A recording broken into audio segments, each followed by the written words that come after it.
Boa noite a todos, que a paz de Jesus esteja com todos nós.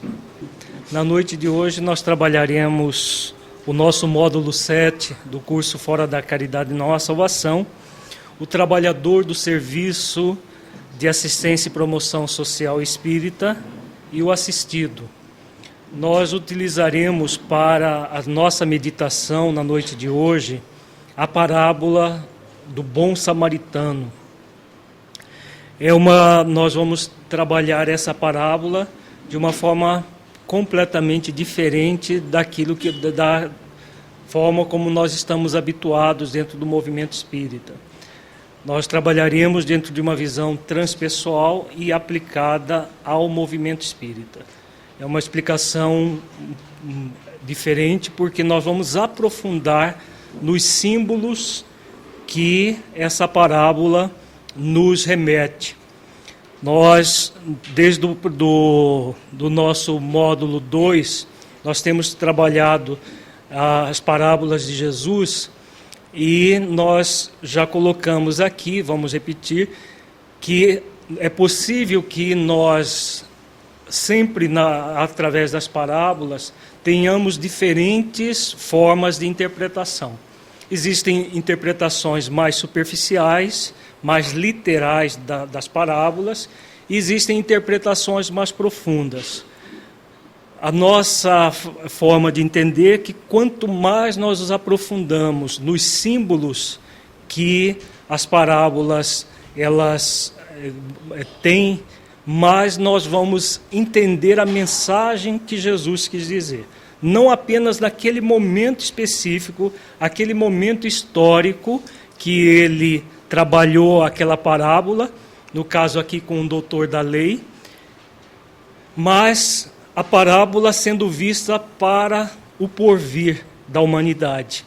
E hoje, no século XXI, nós temos condições de entender essa parábola no nível mais profundo e provavelmente nos próximos milênios o conteúdo dela com certeza vai se aprofundar cada vez mais a nossa capacidade de interpretação.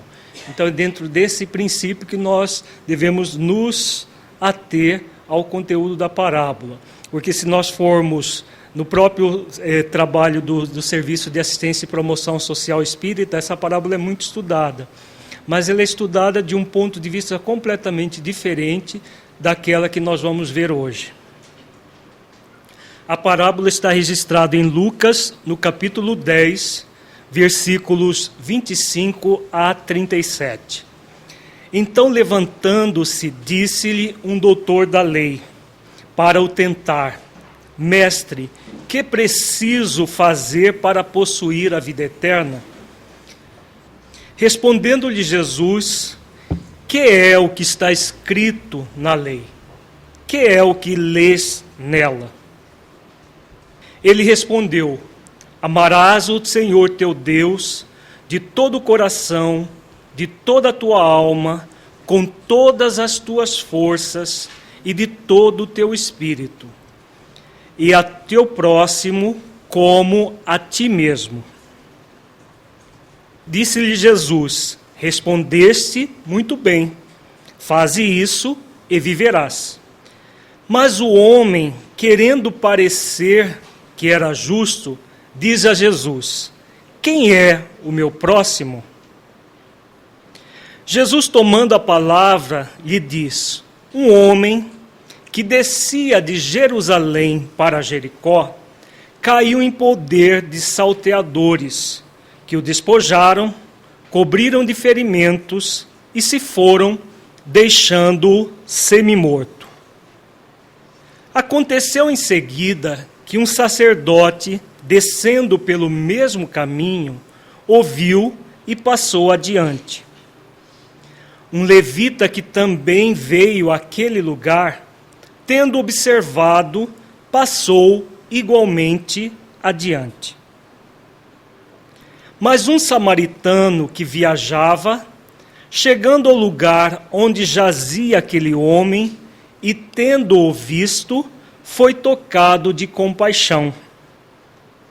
Aproximou-se dele, deitou-lhe óleo e vinho nas feridas e as pensou: Depois, pondo-o no seu cavalo, levou-o a uma hospedaria e cuidou dele.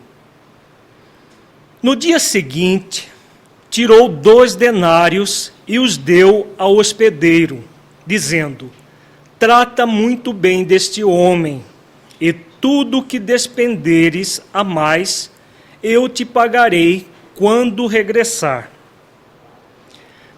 Qual desses 3 te parece ter sido o próximo daquele que caíra em poder dos ladrões? O doutor respondeu: aquele que usou de misericórdia para com ele. Então vai, diz Jesus, e faze o mesmo. Agora nós vamos fazer a exegese da parábola, versículo por versículo, para entendermos na profundidade pela qual Jesus nos convida. Primeiramente, por que da escolha de um samaritano para simbolizar o exercício da misericórdia? No módulo 2, nós vimos o encontro da samaritana com Jesus. E nós trabalhamos naquela ocasião que Jesus escolheu uma samaritana para nos exemplificar o amor a si mesmo. E que nós estudaríamos, na ocasião propícia, a parábola do chamado bom samaritano, que Jesus trabalha o amor ao próximo. Por que Jesus escolheu uma samaritana para exemplificar o amor a si mesmo e um samaritano para exemplificar o amor ao próximo? Na introdução do Evangelho segundo o Espiritismo tem a resposta. Vejamos o que Kardec diz. Após o cisma das 10 tribos, Samaria se constituiu a capital do reino dissidente de Israel. Destruída e reconstruída várias vezes, tomou-se sob os romanos a cabeça da Samaria, uma das 4 divisões da Palestina. Os samaritanos estiveram quase constantemente em guerra com os reis de Judá. A aversão profunda datando da época da separação perpetuou-se entre os 2 povos, que evitavam todas as relações recíprocas. Aqueles, para tornarem maior a cisão e não terem de vir a Jerusalém pela celebração das festas religiosas, construíram para si um templo particular e adotaram algumas reformas. Somente admitiam o Pentateuco, que continha a lei de Moisés, e rejeitavam todos os outros livros que a esse foram posteriormente anexados. Por isso tudo eram considerados pelos judeus ortodoxos heréticos e, portanto, desprezados, anatematizados e perseguidos. Então, essa é a condição do samaritano. Ou seja, todo o povo que vivia na Samaria era considerado herético, por não aceitar toda a lei, né, e os profetas que vieram depois de Moisés. Kardec fala no Evangelho segundo o Espiritismo que eles seriam os protestantes da época, que havia a religião oficial, no caso o catolicismo, e deu origem às outras religiões protestantes. Na verdade, era o mesmo povo, com tradições praticamente idênticas, mas que os samaritanos tinham essa particularidade de aceitar apenas parte das leis dos judeus. E aí, por que Jesus escolhe exatamente um habitante, né? Essa história, é uma parábola, então ele pegou essa pessoa hipotética, que nós não sabemos quem é, apenas que ele coloca como sendo habitante da Samaria, então era um samaritano. A mulher, quando ele encontra no poço de Jacó, que nós estudamos no nosso módulo 2, também uma samaritana anônima. E aí, a explicação está aqui, nessas duas passagens antecedendo a parábola. Quando ele diz, então levantando-se, disse-lhe um doutor da lei para o tentar. Então o evangelista Lucas, ele se refere ao doutor da lei que estava querendo apenas tentar Jesus. Ele não estava querendo aprender nada. Ele estava querendo simplesmente colocar Jesus em xeque. Várias vezes nós temos isso no Evangelho. Várias passagens falam de um doutor da lei, de alguém que veio para experimentar Jesus, para tentá-lo, para colocá-lo em uma situação difícil. E aí Lucas diz, mas o homem, querendo parecer que era um justo, diz a Jesus, quem é o meu próximo? Então, os fariseus, os doutores da lei, eles estavam acostumados a quê? A hipocrisia, ao parecer em detrimento do ser. Como eles estavam acostumados ao parecer e não a ser, eles tinham o chamado povo sagrado, que era o povo judeu, da tribo de Judá, e todos os demais eram de segunda categoria. Os samaritanos eram piores ainda, eram heréticos, né? Haviam outros, os galileus também eram mal vistos, mas não como os samaritanos. Então, como judeu e doutor da lei, ele considerava o samaritano um herético desprezível. Então, se ele era um herético desprezível, era a última pessoa a usar da misericórdia, se é que era possível um samaritano fazer isso. Então, por isso, Jesus escolhe um samaritano propositalmente para servir de exemplo de amor ao próximo e escolheu uma samaritana para exemplificar o amor a si mesmo, que é a busca da água viva que nós estudamos no nosso módulo 2. Agora vamos nos ater à parábola, ponto por ponto, para entendermos na profundidade que estamos trabalhando. Primeira coisa, Jesus começa dizendo, descia um homem. Quem é esse homem? É alguém conhecido? Esse homem poderia ser qualquer pessoa. Poderia ser uma pessoa rica, uma pessoa pobre, um sacerdote. Qualquer pessoa poderia ser esse homem. Ele só coloca um homem. Quem é esse homem que desce? Primeira reflexão. Ele descia. Então podia ser qualquer um, inclusive um sacerdote ou um levita, que também estivesse descendo como os outros dois. O sacerdote era o máximo da hierarquia judaica, era o sacerdote que era o nível máximo, porque Israel, o povo judeu, era um povo, uma sociedade patriarcal e uma sociedade eminentemente teocrática.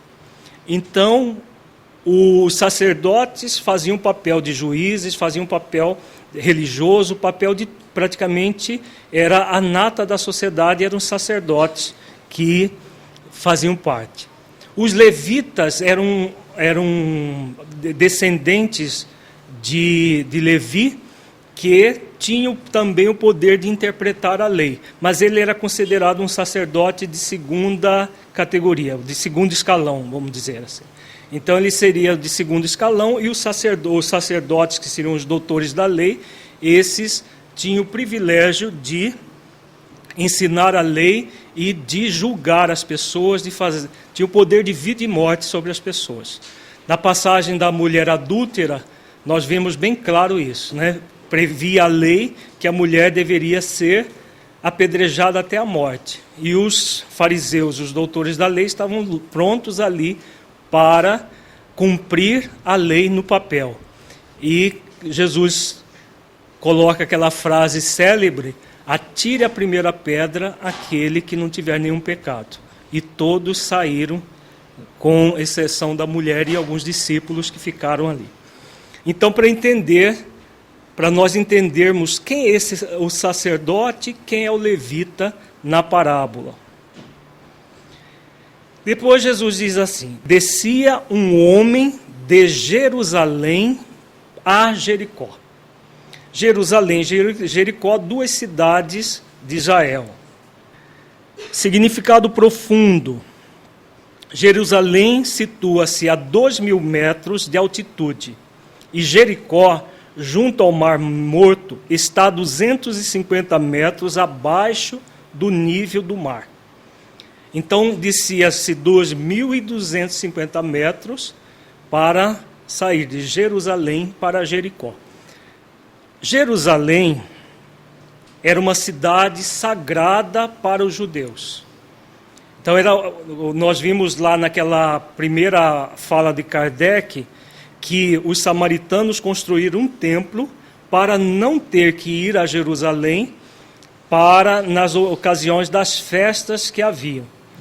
Porque Jerusalém era a cidade que ficava praticamente no centro e todas as tribos iam até Jerusalém nas ocasiões sagradas e faziam aquelas romarias para Jerusalém. Então, a cidade mais sagrada, e continua até hoje, para os judeus, é Jerusalém.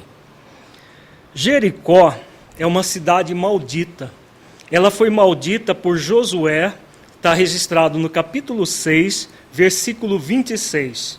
Naquele tempo, Josué fez o povo jurar e dizer: maldito diante do Senhor seja o homem que se levantar e reedificar essa cidade de Jericó.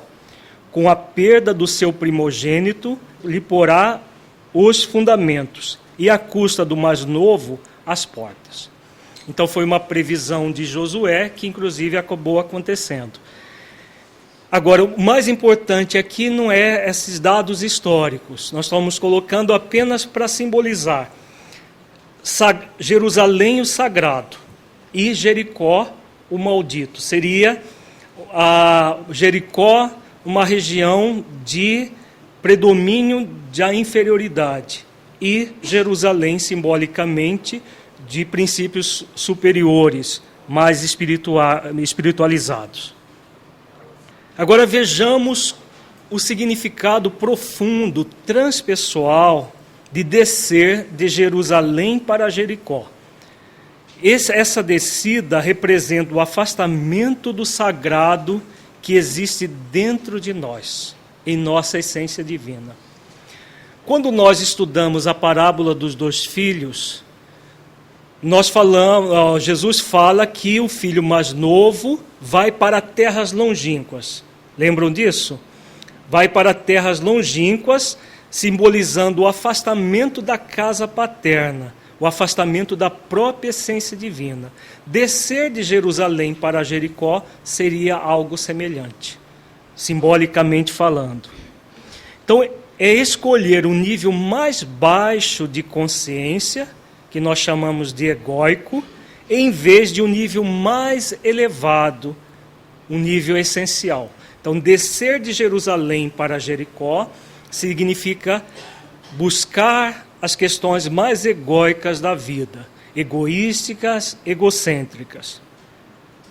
É semelhante ao ir para terras longínquas, da parábola dos dois filhos, para longe da essência de amor, como nós falamos. A essência de amor representa o amor divino íncito em nós. Descer, portanto, significa ir em direção ao desamor, em direção ao egoísmo e ao egocentrismo. Então a pessoa, quando desce, ela está escolhendo um movimento egoístico, egocêntrico, centrada nela, centrada apenas no seu bem-estar em detrimento dos outros. Aí Jesus fala que o homem que descia caiu em poder de salteadores. Qual o significado simbólico de salteadores? Nós acabamos de refletir que descer significa descer para um movimento egoístico, egocêntrico, um movimento materialista em relação à vida. Quando nós, na parábola dos dois filhos, estudamos que o filho mais novo vai para terras longínquas simplesmente para gozar a vida, puramente de forma materialista, em detrimento do espiritual, em detrimento da abundância de amor que havia na casa paterna, o descer de Jerusalém para Jericó é a mesma coisa. É o mesmo processo. As parábolas de Jesus, se nós formos estudar profundamente, nós vamos ver praticamente o mesmo ensinamento em todas elas de maneira diferente. Então, o movimento do filho mais novo, quando vai para terras longínquas, ele vai, goza, perde tudo e depois, o que acontece com ele? Vamos lembrar? Ele entra numa carência acerba a ponto de não ter nem comida de porcos para se alimentar. Vamos lembrar? Então, é o que nós vimos no nosso módulo 3 do curso. Quando o homem desce de Jerusalém para Jericó, ele cai em poder de salteadores. O que são esses salteadores do ponto de vista espiritual profundo? Os próprios sentimentos negativos que a pessoa mantém. Orgulho, egoísmo, egocentrismo, indiferença, crueldade. Os próprios sentimentos negativos que a pessoa mantém ao descer, o que vai acontecer? Chega um momento que se apodera da pessoa. E aí o que vai acontecer quando os salteadores se apoderam da pessoa? Vamos ver depois. Então, os salteadores representam os sentimentos egóicos que a criatura dá vazão, tais como desamor, egoísmo, egocentrismo, orgulho, indiferença, crueldade, etc. Então, todos os sentimentos negativos que nós podemos dar vazão. Todas as vezes que nós descermos consciencialmente, nós vamos cair em poder dos salteadores, que vai fazer o quê? Que o despojaram, cobriram de ferimentos e se foram, deixando semi-morto. Então, os salteadores despoja, cobre de ferimentos e deixa a pessoa semi-morta. Descer consciencialmente é a pessoa que tem na consciência, todos nós trazemos na nossa consciência a lei de Deus. A lei de Deus nos convida ao amor. Todas as vezes que nós, em vez de praticarmos o amor, o bem, praticamos o desamor, o mal, nós estamos descendo consciencialmente. É esse o símbolo mais profundo que temos nessa parábola, o descer consciencialmente. Em vez de elevarmos-nos consciencialmente, a pessoa opta por descer, usa o seu livre-arbítrio para descer. Agora vamos refletir. Qual o significado profundo de cair em poder de salteadores, ficar despojado de tudo, coberto de ferimentos e semi-morto? Salteadores, nós já vimos que são os próprios sentimentos da criatura, os sentimentos egóicos. E o que significa ficar despojado, coberto de ferimentos e semi-morto? É importante nós lembrarmos da parábola dos dois filhos para entendermos essa aqui também, porque ela tem muita ligação uma com a outra. Quando a pessoa entra em contato com os sentimentos egóicos negativos, ela atrai espíritos inferiores, que vão se aproveitar desses sentimentos e perturbá-la mais ainda. Mas isso é efeito. A causa são os salteadores internos que nós trazemos. Porque os salteadores internos vão atrair não apenas desencarnados, mas também encarnados. Uma pessoa que vibra no bem, ela vai buscar até ambientes que combinam com essa vibração dela. A pessoa que está descendo, ela vai buscar ambientes onde tem salteadores de todos os jeitos, encarnados e desencarnados. Agora, o mais importante não é o salteador externo, é o interno. Esses é que geram o despojado de tudo, coberto de ferimentos e semi-morto. Qual é o significado disso? Lembremos que quando o pai recebe o filho pródigo de volta, o que o pai diz? Esse meu filho estava morto e reviveu. Tinha-se perdido e achou-se. Aqui Jesus fala novamente do semi-morto. O que é se tornar morto? O filho que estava morto e reviveu. Estava morto de que forma? Estava morto psicologicamente, morto moralmente. Porque não existe uma morte, não é uma morte definitiva, por isso Jesus usa o termo semi-morto aqui. Não é uma morte psicológica, é uma morte transitória, que necessita o quê? Renascer, reviver. Agora, antes de ficar semi-morto, ele foi despojado de tudo. Ficou coberto de ferimentos. Qual é o significado disso de tal forma profunda? Para que nós entendamos o trabalho do Serviço de Assistência e Promoção Social Espírita digna desse nome, nós necessitamos compreender o significado disso. Porque senão nós vamos fazer assistencialismo acreditando que nós estamos fazendo o trabalho espírita. E não estaremos fazendo. O trabalho espírita que se preza deve reviver o cristianismo conforme Jesus nos ensinou. Esse é o objetivo da doutrina espírita. Reviver o cristianismo de forma pura e simples como Jesus nos legou. E essa parábola aqui é fundamental para que nós entendamos e façamos o nosso trabalho bem feito, como Jesus convida, como o samaritano realizou. Então, que significado temos aqui de despojado de tudo, coberto de ferimentos? Na verdade, Jesus está simbolizando aqui o próprio mecanismo da vida. Quando nós descemos consciencialmente, vamos dar um exemplo bem claro para ficar... Nós estamos em plena campanha política, né?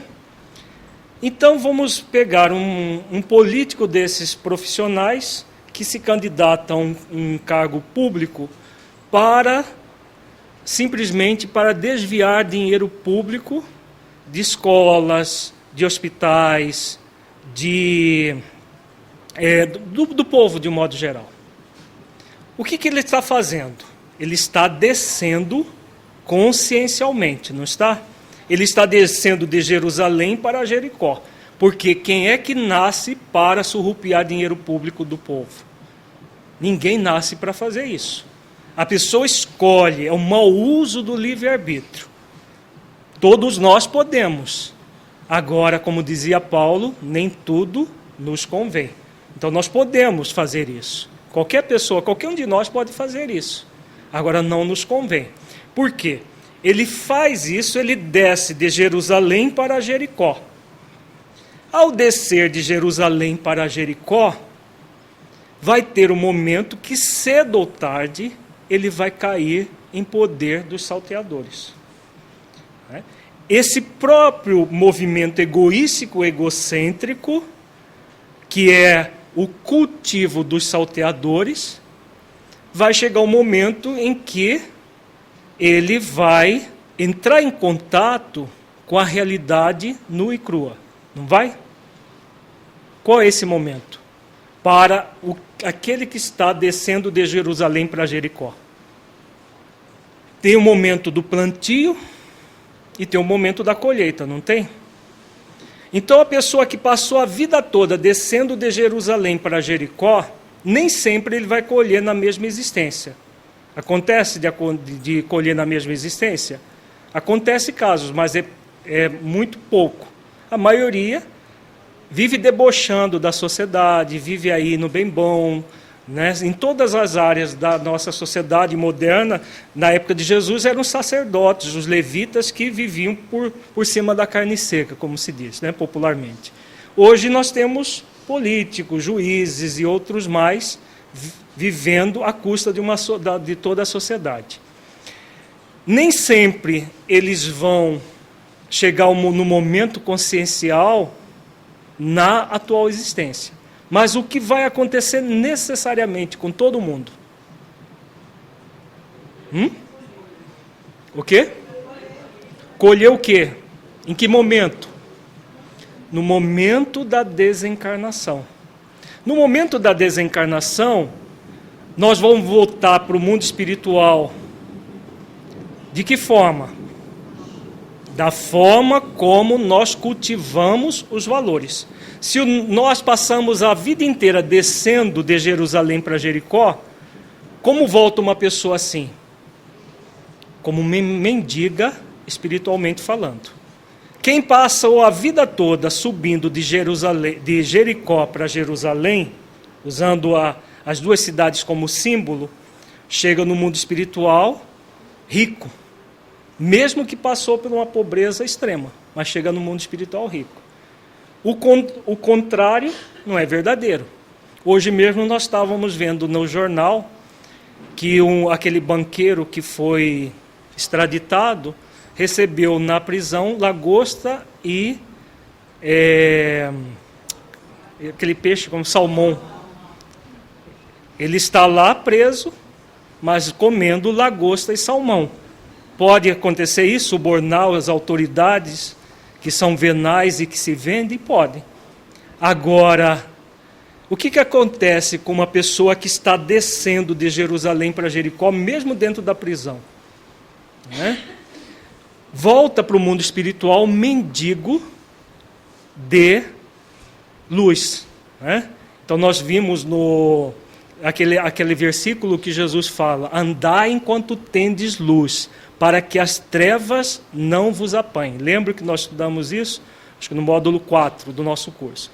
Então, quando a pessoa cultiva os salteadores, vai chegar um momento que ele vai ficar despojado de tudo, coberto de ferimentos e semi-morto.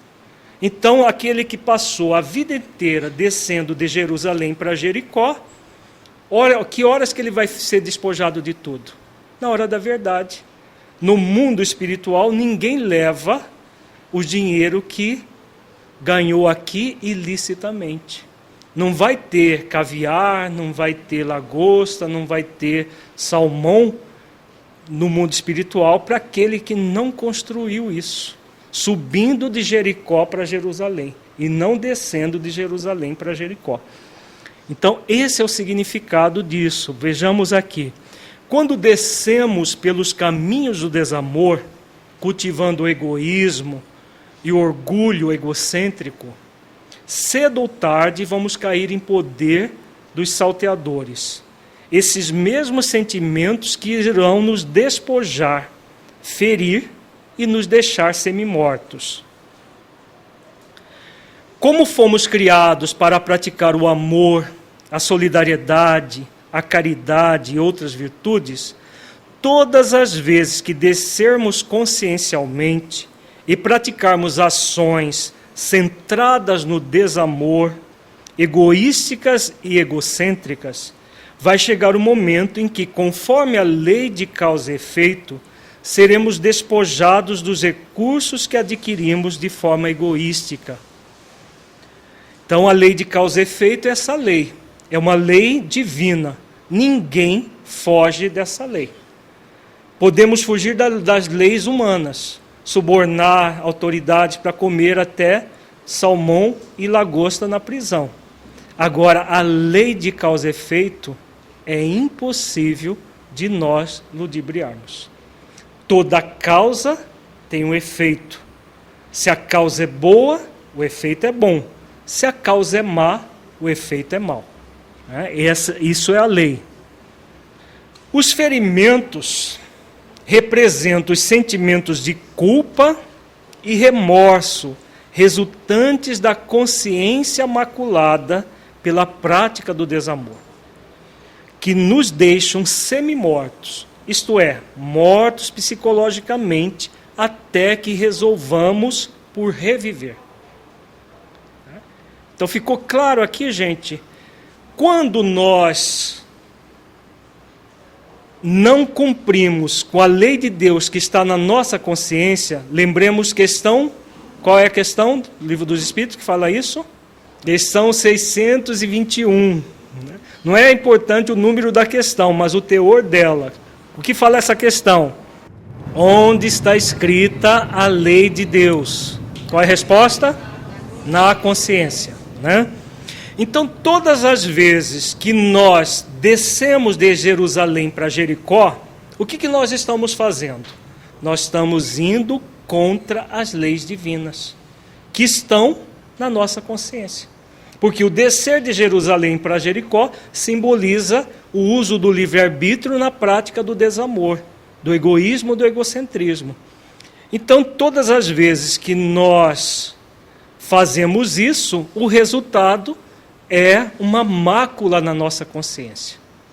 E como a nossa sociedade é uma sociedade ainda calcada na culpa, no remorso, todas as vezes que a pessoa ela não segue a lei divina, há uma tendência a entrar nessa culpa. Não deveria, mas é comum isso acontecer. O que nós deveríamos entrar, nós já vimos isso, né, na parábola dos dois filhos, é numa ação responsável, assumir responsabilidade pelos nossos erros. Mas a maioria das pessoas entra nessa consciência maculada, gerando culpa e remorso. E aí isso deixa a pessoa semi-morta. Inclusive a depressão, que é a doença que a pessoa ela se recolhe dentro de si mesma, num poço escuro dentro de si mesma, que deixa ela semi-morta, é causada pela culpa, por esse sentimento, que acaba por fazer com que a pessoa mergulhe num poço escuro dentro de si mesma, né, e se fechando para o mundo. Aconteceu em seguida que um sacerdote, descendo pelo mesmo caminho, ouviu e passou adiante. Então, como nós estamos vendo, o sacerdote é o máximo em termos de poder em Israel, por o povo judeu. Se formos usar em linguagem de hoje, seria um político engravatado, seria um juiz de toga, descendo pelo mesmo caminho, né? E aí o sacerdote que está descendo pelo mesmo caminho, ouviu e passou adiante. Significado profundo. O sacerdote que deveria, por consciência, estar subindo, porque ele é um sacerdote, o sacerdote é para cuidar das leis de Deus, né? Ele estava, em verdade, descendo pelo mesmo caminho, descendo de Jerusalém para Jericó. Isto é, praticando o desamor de forma egoística e egocêntrica. Ele estava descendo e estava com tanta pressa de descer que ele simplesmente viu a pessoa caída e seguiu adiante, mostrando que, no nível consciencial, ele estava até pior do que o homem caído. Um levita que também veio àquele lugar, tendo observado, passou igualmente adiante. Então, o levita era a pessoa descendente de Levi, que também interpretava as leis, que fez a mesma coisa que o sacerdote. Significado profundo. O levita, que era um intérprete da lei, também deveria, por consciência, estar subindo, pratica o desamor de forma egoística e egocêntrica, agindo com indiferença.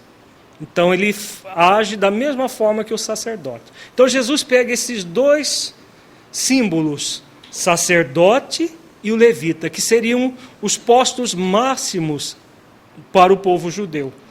Então pessoas que deveriam estar subindo de Jericó para Jerusalém e não descendo de Jerusalém para Jericó, mostrando o egoísmo que os caracterizava. Enquanto que o samaritano, que era considerado um herege, agiu de forma completamente diferente deles. Então Jesus simboliza tanto com o sacerdote quanto com o levita as pessoas em destaque na sociedade. Trazendo para a nossa sociedade atual, são as pessoas em destaque da sociedade. Não necessariamente só fazendo falcatruas com dinheiro público ou coisa mais, mas que estão em destaque na sociedade, e que movidas pela indiferença social, pensam apenas em si mesmas, descendo pelos caminhos do egoísmo materialista. Então, aquela pessoa que está vivendo de forma egoísta, pensando só no aspecto material de si mesma e dos seus. Estão na fase do plantio do desamor e, por isso, ainda não caíram em poder dos salteadores. Afinal, o homem que caiu poderia ser também um sacerdote ou um levita que estivesse descendo até Jericó, que em meio do caminho foi despojado de tudo que tinha, simbolizando a colheita do desamor praticado ao descer. Tem um momento do plantio e tem um momento da colheita. Nem sempre, ao descer, nós vamos imediatamente cair em poder dos salteadores. Tem o momento do cultivar os salteadores. E vai ter o momento em que nós vamos cair em poder deles. Cedo ou tarde vai acontecer isso. Tá? Então, porque aquele homem, Jesus mostra um homem caído, despojado de tudo. Poderia ser um homem muito rico que estava ali. Porque ele estava momentaneamente despojado de tudo. E se fosse um grande sacerdote lá, extremamente rico, né, que foi despojado de tudo e deixado ali no meio do caminho? Poderia ser. Mas um samaritano que viajava, Jesus é magistral ao colocar os termos corretos na hora certa. O que ele diz aqui? Mais um samaritano que viajava. Ele não estava descendo. Por quê? Jesus poderia dizer um samaritano que estava descendo até Jericó. Um samaritano que viajava. Jesus não fala de onde ele estava vindo, nem para onde ele ia. Ele simplesmente coloca que viajava, mas que ele coloca com esse verbo que ele não estava descendo, diferente dos outros que estavam descendo. Então, o significado profundo: Jesus não diz que o samaritano estava descendo, mas apenas viajando. Ele poderia estar subindo de Jericó para Jerusalém, por exemplo, simbolizando o caminho da elevação da consciência. Então, em vez de descer, ele poderia estar subindo, ou poderia estar indo para um outro lugar, diferente da descida de Jerusalém para Jericó. Então, tudo isso é simbólico, muito simbólico. Então, mostra aqui que o samaritano estava num outro nível de consciência, num nível mais elevado, diferente dos outros que estavam descendo, do homem, do sacerdote e do levita, que estavam descendo. Chegando ao lugar onde jazia aquele homem, e tendo-o visto, foi tocado de compaixão. Então aqui Jesus traz a palavra compaixão novamente. Então nós já trabalhamos aqui o significado da compaixão. Apesar de em português compaixão ser sinônimo de dó, de comiseração, é um sentimento completamente diferente. Porque enquanto que o sentimento de dó, de pena, é um sentimento menor, em que você vê o outro como um coitado e que você tem obrigação de resolver o problema do coitado, na compaixão não. Na compaixão a pessoa vê o outro como um ser necessitado, mas que é digno assim como ele também é. Que é digno de crescer, de evoluir assim como ele também é. E ele se compadece, ele se solidariza com o outro, ele age com misericórdia em relação ao outro, mas não com dó, num processo piegas. Então, significado profundo. O samaritano percebe o homem semi-morto e, tomado de compaixão, auxilia-o a reviver. Então, ele, tomado de compaixão, vai lá auxiliar o outro a reviver. Não vai reviver pelo outro, porque isso é impossível, mas vai ajudá-lo. Ele não cogita sobre quem era aquele homem, sobre a sua posição social, se ele era judeu ou samaritano, se era rico ou pobre. Simplesmente é tomado de compaixão e atende à necessidade do outro, que precisava de ajuda para reviver. Ele simplesmente, movido da compaixão, ele vai atender a necessidade sem saber quem era aquele homem. Aproximou-se dele, deitou-lhe óleo e vinho nas feridas e as pensou. Depois, pondo-o no seu cavalo, levou-o a uma hospedaria e cuidou dele. Então fez todos os cuidados que eram necessários para aquele homem. Significado profundo, o samaritano toma todas as providências necessárias para auxiliar o homem a reviver. No dia seguinte, tirou 2 denários e os deu ao hospedeiro, dizendo: trata muito bem deste homem, e tudo o que despenderes a mais eu te pagarei quando regressar. Significado profundo, continua a sua rotina, depois de tomar providências para que o homem possa continuar a ser cuidado para reviver. Ele não parou tudo o que estava fazendo para cuidar do outro, como muitas vezes dentro do movimento espírita a gente vê isso. A pessoa leva o necessitado para dentro da casa dela, muda toda a rotina dela para atender a necessidade do outro, como se isso fosse caridade. Então Jesus coloca muito claro que ele continua a sua rotina de vida, auxilia o outro dentro das possibilidades dele, na realidade do outro. Qual desses 3 te parece ter sido próximo daquele que caíra em poder dos ladrões? O doutor respondeu: aquele que usou de misericórdia para com ele. Então vai de Jesus e faz o mesmo, respondendo ao doutor da lei. Então Jesus faz o convite para que todos nós hajamos como bom samaritano. Nos tomemos de compaixão e misericórdia num processo de ascensão de consciência, buscando subir em direção ao sagrado em nós mesmos. Então a essência dessa parábola é isso. Nós nos miremos no exemplo do samaritano e buscamos ascender ao sagrado em nós mesmos. Ascender consciencialmente. Agora vamos estudar a aplicação dessa parábola no movimento espírita, trazendo para a nossa realidade prática. Como nós vamos aplicar isso no movimento espírita e depois no serviço de assistência e promoção social espírita. A função principal da doutrina espírita, por ser o cristianismo redivivo, é o esclarecimento do espírito imortal sobre as realidades da vida. Essa é a função principal da doutrina espírita, como é do cristianismo puro e cristalino, como Jesus nos legou. É atender o espírito imortal. O espiritismo, como sendo a revivescência do cristianismo, tem esse objetivo principal.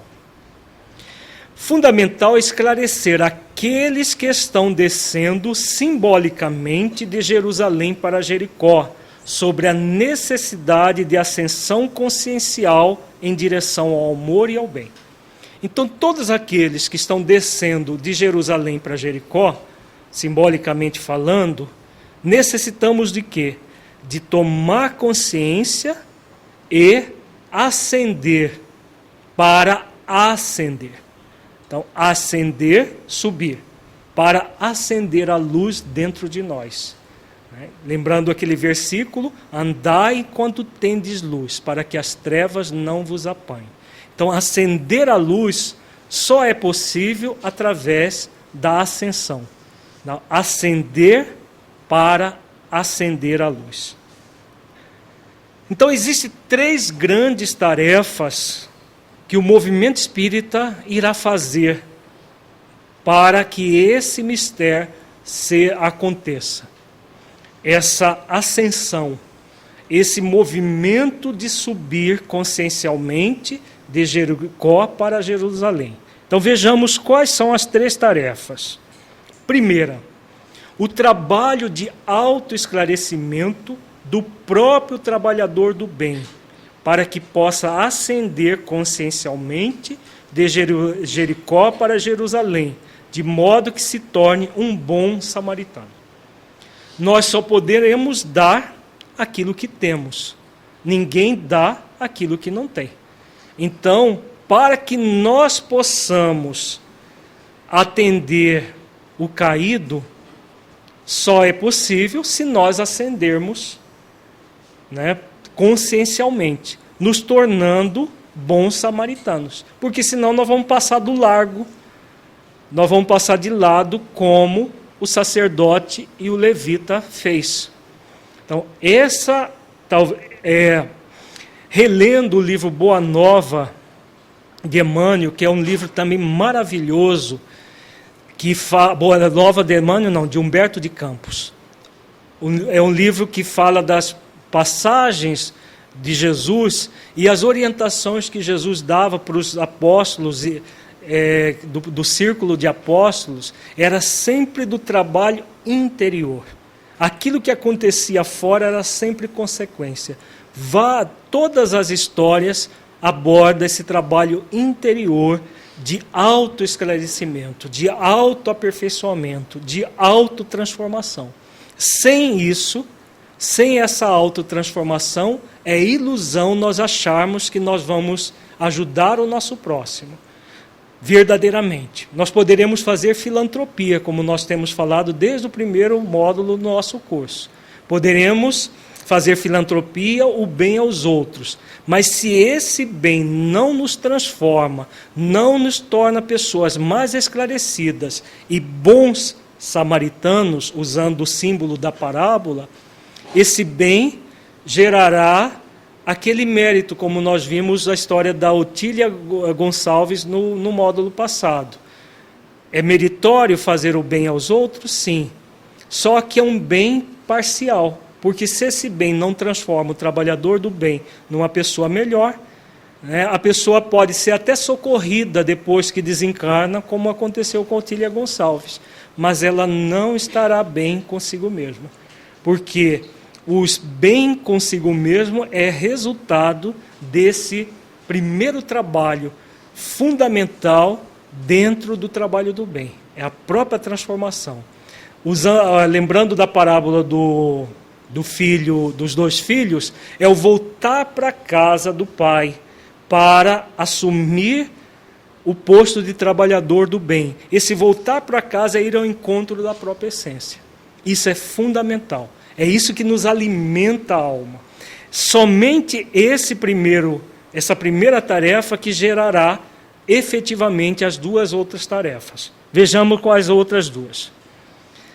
A segunda grande tarefa é o esclarecimento daqueles que estão descendo e ainda não caíram em poder dos salteadores, para que possam mudar de atitude e ascender, iniciando a tarefa de liberação do egoísmo e do orgulho, antes que eles gerem sofrimento. Então, existem aqueles que já caíram em poder dos salteadores, existem aqueles que ainda não caíram e que necessitam ser esclarecidos. Por quê? Como a doutrina espírita é a doutrina em que nos proporciona esse esclarecimento maior, é fundamental que nós trabalhemos independente de qualquer condição do outro, seja social, privilegiado ou não.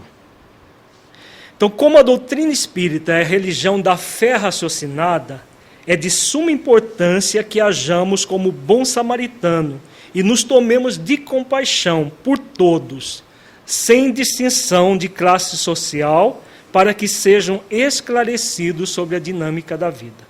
Então, somente o esclarecimento da lei de causa e efeito, da reencarnação, é que nós vamos ter um planeta mais justo.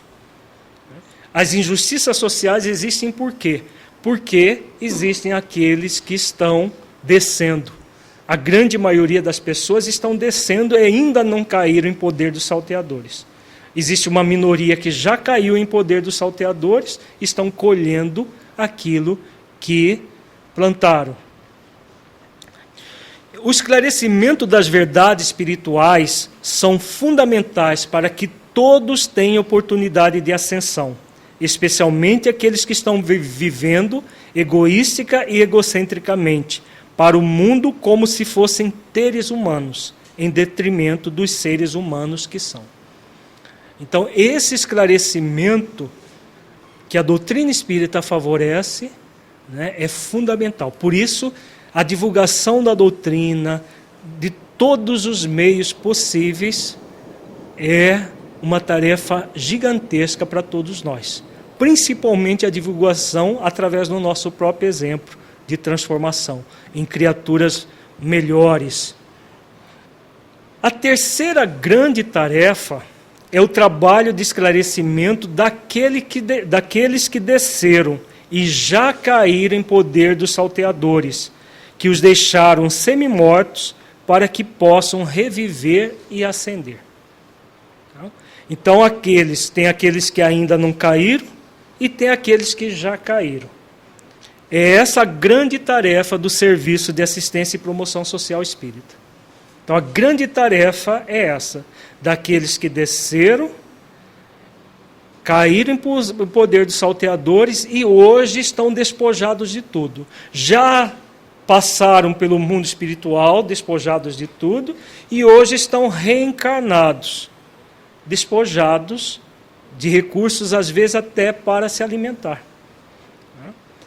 Agora, não é por acaso que estão despojados de tudo. Estão despojados porque desceram e usaram de recursos da sociedade de uma forma egoística, egocêntrica no passado.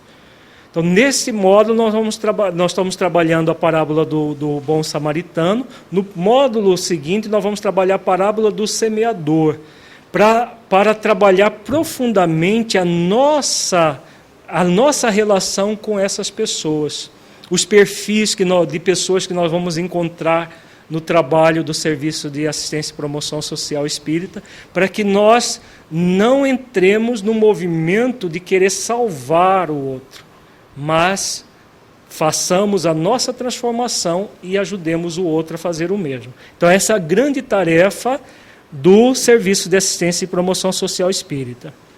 O trabalhador do SAPSE é o convidado a praticar ações semelhantes às do bom samaritano.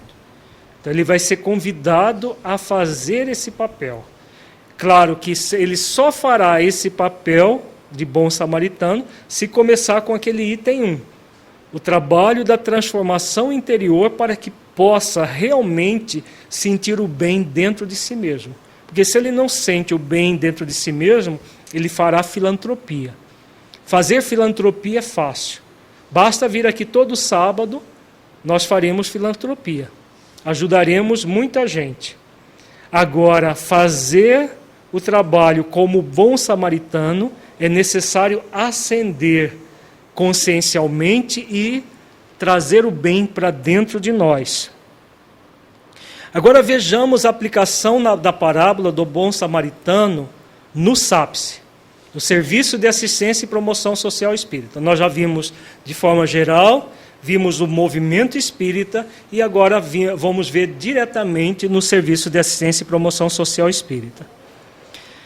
O trabalhador do SAPSE é aquele que irá assistir o homem caído semi-morto em suas necessidades para que possa reviver. Quais são as necessidades daquele que será assistido pelo trabalhador do SAPSE? Ele está caído, coberto de feridas, porque caiu em poder do salteador, está coberto de feridas, está semi-morto. O que ele precisa?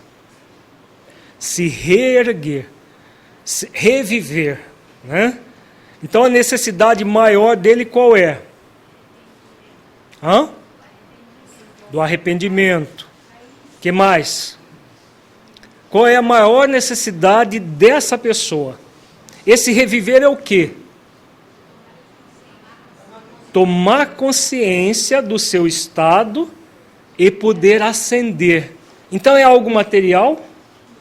Não. É eminentemente espiritual. Por isso que quando se faz assistencialismo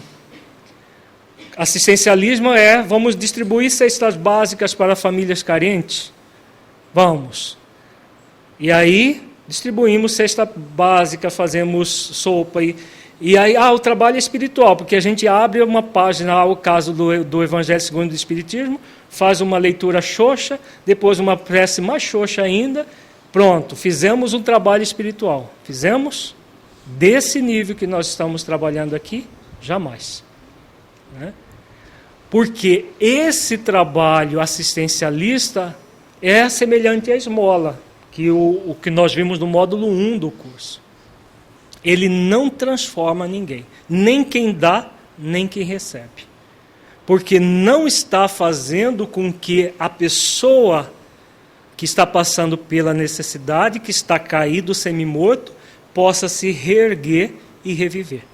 Somente um trabalho espiritual profundo que vai fazer com que aquela pessoa possa reviver.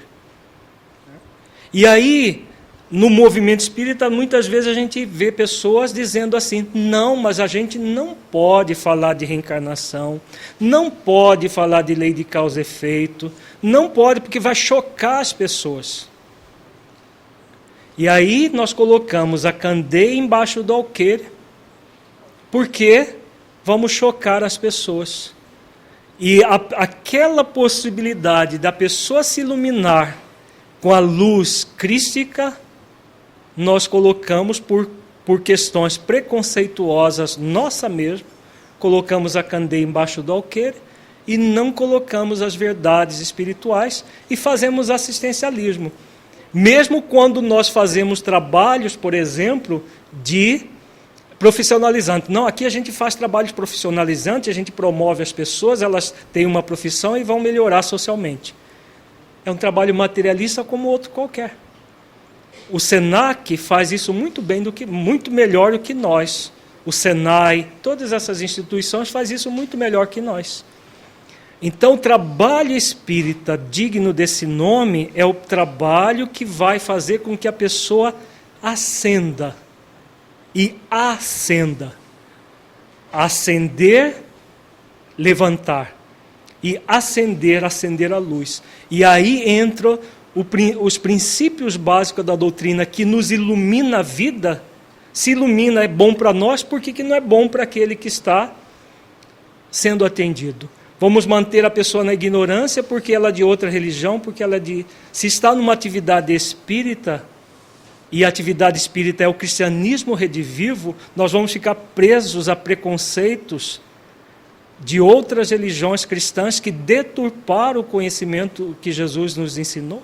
Simplesmente não precisa manter a crença das pessoas. Se elas estão satisfeitas com as crenças delas, não estariam numa entidade espírita. E não estaria sendo trabalhado por uma entidade espírita. Então é fundamental fazer esse trabalho. Então, simbolicamente, o assistido caiu em poder de salteadores. Foi despojado de todos os seus bens, ficando ferido semi-morto. Então, essa é a condição dele. O assistido, portanto, é aquele que, ao descer consciencialmente, é alcançado pela lei de causa e efeito, e movido pelo dever da própria consciência de reparar o abuso vivenciado no passado espiritual, reencarna despojado dos bens adquiridos egoisticamente ao descer. Então, essa é a condição dele. Ele não está na miséria material, miséria social por acaso. Nós vimos isso muito bem lá na parábola dos dois filhos também. Ele não é por acaso que está numa situação de penúria. Existem injustiças sociais, mas não existe injustiçado. Nós já vimos isso, falamos isso aqui mais de uma vez. Então ele está numa situação em que só a reencarnação explica, só a lei de causa e efeito explica. E nós vamos esconder isso dele, a pretexto de de respeitar a crença religiosa. Então, ou a doutrina espírita, ela é uma luz que veio para reviver o Evangelho de Jesus, ou não é. Se nós ficarmos presos a preconceitos, ela não é uma luz que veio para reviver o Evangelho de Jesus. Então é fundamental que nós falemos sim da lei de causa e efeito, da reencarnação, de tudo aquilo que seja, que faça com que a pessoa veja que ele não é um injustiçado, para que a pessoa saia da revolta social e venha não por uma posição de acomodação, mas por uma posição transformadora. Esse é o caminho que vai transformar aquela pessoa consciencialmente numa pessoa melhor. É importante passar a doutrina espírita, mas como transmitir esse conteúdo espírita? Jamais nós iríamos atender uma pessoa caída, semi-morta, fazendo um discurso para ela. Não é? Agora você fica aí, todo machucado, e aí eu vou fazer um discurso, vou falar sobre as leis divinas, e depois eu atendo a sua necessidade. Não é por aí, jamais. Não é fazendo discursos, fazendo proselitismo que nós vamos fazer isso. Existem métodos para isso. Nós vamos ver isso nos próximos 3 módulos que ainda faltam no nosso curso.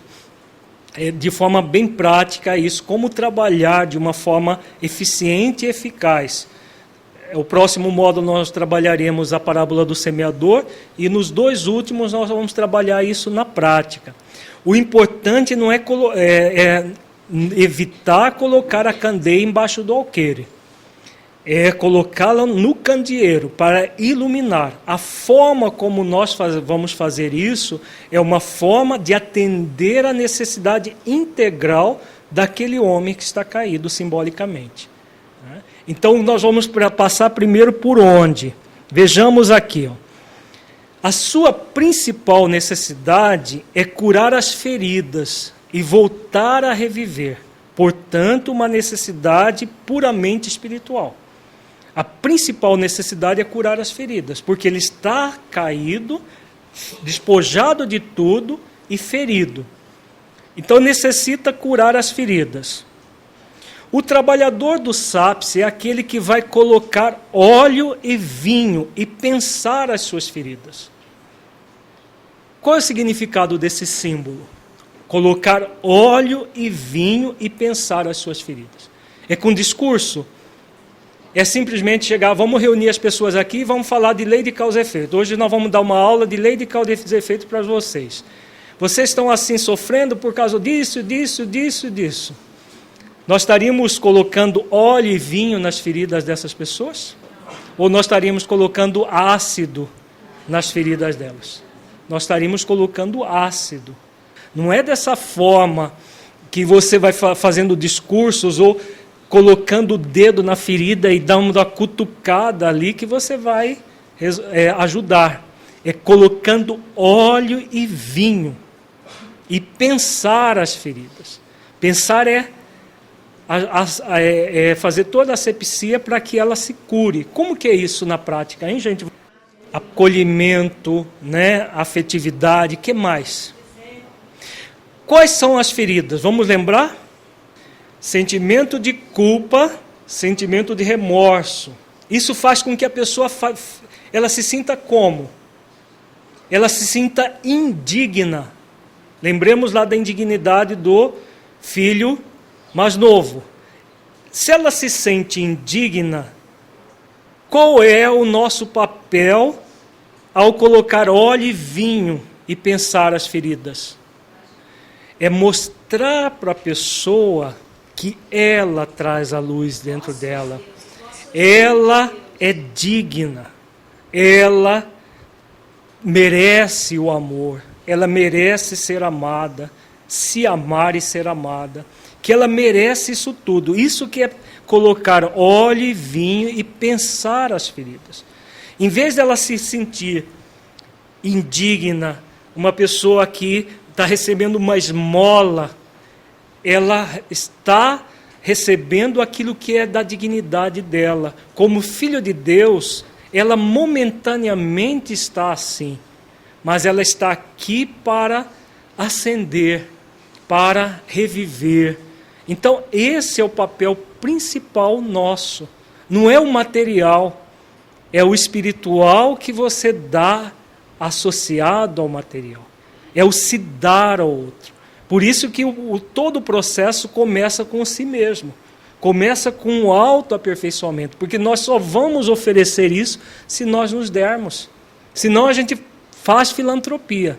Fazer filantropia é fácil. É simplesmente fazer coisas materiais para o outro.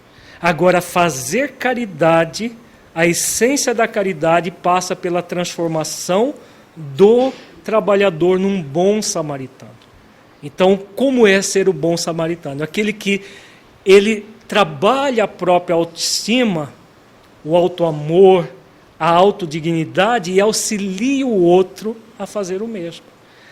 Auxilia o outro a resgatar essa autoestima, que está momentaneamente coberta pelos ferimentos. Então ele vai pensar a ferida, vai auxiliar o outro a curar essas feridas. O que o outro é para nós? O outro é uma carta viva que eu escrevi ao universo para o meu aperfeiçoamento. Então o outro é o quê? Se o outro está caído, o outro desceu e caiu, o que nós estamos fazendo? Nós verdadeiramente estamos subindo? Ou nós estamos fazendo de conta, nós estamos no parecer ainda, e não no ser? E estamos, de vez em quando, dando uma descidinha, e aí dentro dá uma subidinha, e de vez em quando dá uma descidinha, né? Então o outro serve também como referência, porque nós também trazemos muitas feridas, né? Então esse pensar, a Marigema coloca de uma forma muito interessante, serve para nós refletirmos também. Então, quem é que ganha aí no trabalho? Todo mundo ganha. Aquele que oferece e aquele que recebe. Então, todos crescem, todos estão ascendendo de Jericó para Jerusalém. Aí sim é o trabalho verdadeiramente espírita. Se todos estão ascendendo de Jericó para Jerusalém, é o trabalho transformador que a doutrina espírita vem reviver os princípios cristãos, que Jesus o tempo todo nos convida e tem convidado até hoje. Então, como as feridas foram causadas pelos sentimentos de desamor, gerador do egoísmo e do orgulho, ele necessita de instrumentos para retornar ao amor íncito em si mesmo e reviver. Por isso que o primeiro trabalho é fazer isso em nós. Porque você só oferece ao outro verdadeiramente aquilo que você se dá. Se a pessoa não faz esse movimento de retornar ao amor íncito em si mesma, ela não vai ter como estimular isso ao outro. Ela vai falar aquela coisa, não, é assim mesmo, a vida é assim mesmo. Aquelas frases chavões que é como, muitas vezes, é como um tapa na cara do outro, né? Que nós usamos muitas vezes, é assim mesmo, a vida é assim mesmo, e ficamos na mesmice, em vez de fazer o trabalho conosco para poder estimular o outro. Fundamental, portanto, a necessidade de esclarecê-lo à luz das leis de causa e efeito e da reencarnação, sobre as suas reais necessidades, de modo que possa recuperar a autoestima, o sentimento de dignidade, pois a lei maior é a do amor. Então, é fundamental que ele compreenda que é pelo amor divino que ele está daquela maneira momentaneamente. E que ele está aqui para reerguer-se, para reviver, para voltar à dignidade que ele em algum momento se afastou, nesta ou em outras existências. É claro que nós vamos passar isso de formas que seja eficiente e eficaz, Porque fazer discurso simplesmente não pode ser até eficiente do ponto de vista teórico, mas não será eficaz. Nós vamos ver isso nos 2 últimos módulos do nosso curso. Tudo isso deve fazer com que a pessoa resgate a sua dignidade e a sua autoestima. Para que possa ter as suas feridas cicatrizadas e reviver, ele deve ser esclarecido sobre o verdadeiro sentido da vida. E que, apesar de estar em um processo expiratório, ele pode levar uma vida digna, caso se disponha a ir ao encontro do amor. Então, a essência é isso. E, indo ao encontro do amor, nós nos dignificamos. Mesmo que a pessoa não saia da pobreza, mas ela pode sair da miséria, tanto econômica quanto moral. Porque a verdadeira miséria não é tanto econômica, é a moral. Porque é a miséria moral daqueles que hoje são poderosos do mundo que vai gerar a miséria econômica no futuro. Então a miséria moral é que deve ser transformada. E isso só é possível quando nós compreendemos o verdadeiro sentido da vida. Tanto para aqueles que já caíram sob o poder dos salteadores, quanto para aqueles que ainda não caíram, que estão simplesmente plantando os espinhos. Então é fundamental que ele vá ao encontro do amor essencial que traz íncito em si mesmo e recupere a dignidade da qual se afastou momentaneamente, quando desceu consciencialmente em uma existência anterior ou nesta mesma. Paralelamente a essas necessidades espirituais, ele tem necessidades materiais, transitórias, que são providas pelo bom samaritano. Então nós vimos na parábola que o samaritano inclusive pagou para o hospedeiro para cuidar dele. Então, juntamente com as necessidades espirituais, existem necessidades materiais transitórias que são atendidas dentro da necessidade. Agora, é importante que sempre vejamos essa necessidade material como algo transitório, para não gerar dependências. O samaritano busca atender a necessidade do homem sem mudar a sua rotina de vida. No próximo módulo, quando nós estudarmos a parábola do semeador, nós vamos entender que nem sempre nós vamos encontrar no trabalho pessoas que estão querendo ascender. Se nós não tivermos bem conscientes disso, nós iremos atropelar o próprio trabalho e nos atropelar no processo. O trabalhador do SAPS deve fazer o mesmo, deve ajudar o assistido em suas necessidades materiais, transitoriamente, sem ter a pretensão de resolver os seus problemas, sejam espirituais ou materiais. Nós não temos a pretensão, não devemos ter a pretensão de resolver o problema do outro, mas ajudar o outro a se ajudar. Essa é a tarefa do bom samaritano. Por isso que ele não muda a rotina. Jesus mostra ele ajudando, mas sem parar tudo aquilo que ele estava fazendo para ajudar o outro. Porque se ele parasse aquilo que ele estivesse fazendo, ele estaria gerando no outro uma legião espiritual, um parasitismo. A sua principal tarefa é ajudá-lo a se ajudar, para que possa se responsabilizar por si mesmo. Então, ajuda momentaneamente, fazendo com que a outra pessoa reviva, e aí ela possa continuar se ajudando por si mesma. Se necessário, ele pode transitoriamente se responsabilizar pelas necessidades materiais dele, sem, contudo, torná-lo um dependente. Então, tornar o assistido um dependente, nós, em vez de estarmos fazendo caridade, nós estaremos fazendo uma filantropia, mas com prejuízos espirituais, tanto para o atendido quanto para nós mesmos. Então é muito importante sempre trabalhar a independência do outro. E essa independência do outro só acontecerá a partir do momento que o outro ele compreende o significado da vida. Que ele não está aqui para continuar como um parasita social.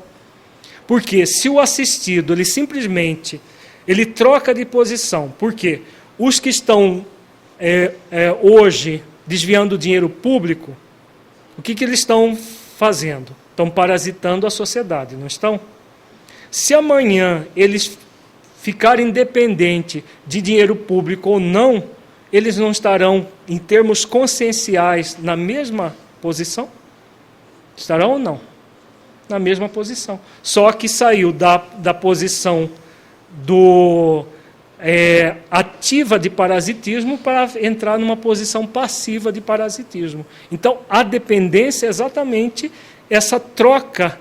Apenas, hoje é pobre, mas continua na mesma forma parasitando. Então, espiritualmente, permanece no mesmo patamar. E como todos nós estamos aqui para nos elevar, para ascender, é fundamental que nós estimulemos o assistido a isso.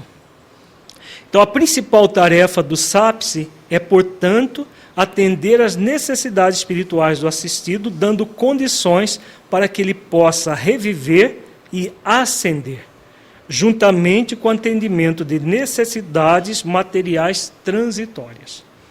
Se isso acontece, nós estamos realmente fazendo um trabalho de serviço de assistência à promoção social espírita, digna desse nome.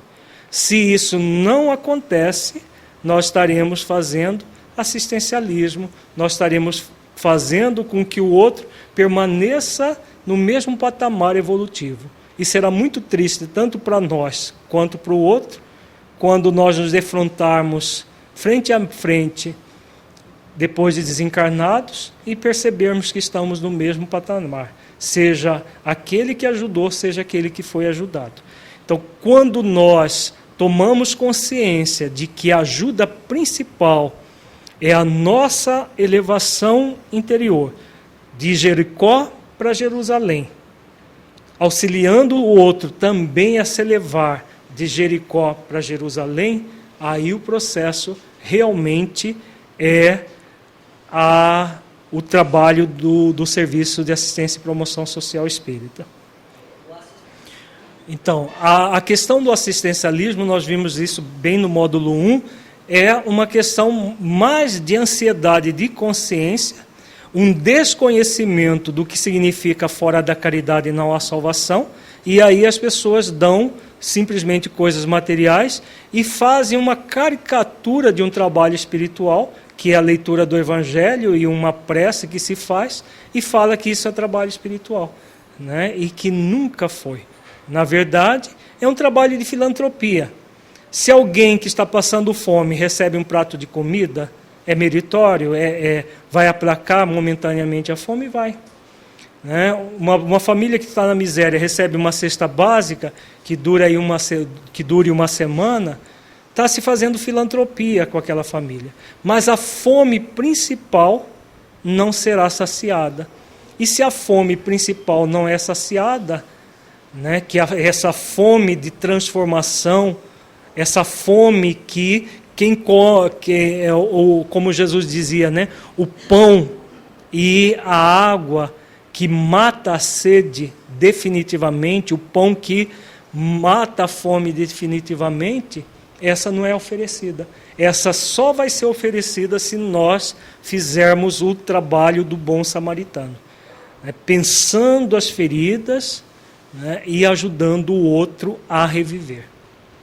A casa espírita que faz um bom trabalho, que não surge novos trabalhadores, aí não é um problema talvez do trabalho do serviço essencial, é um problema de liderança.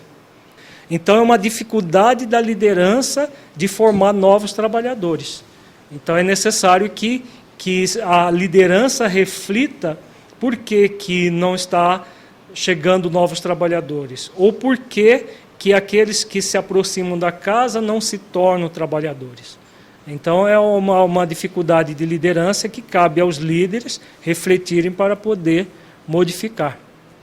Como a carência de trabalhadores é tão grande, a maior parte, só os centros maiores que têm trabalhadores mais específicos para cada área. A grande maioria, os trabalhadores são polivalentes. Mas é algo, porque aquilo que se trabalha hoje, a multidisciplinaridade, né?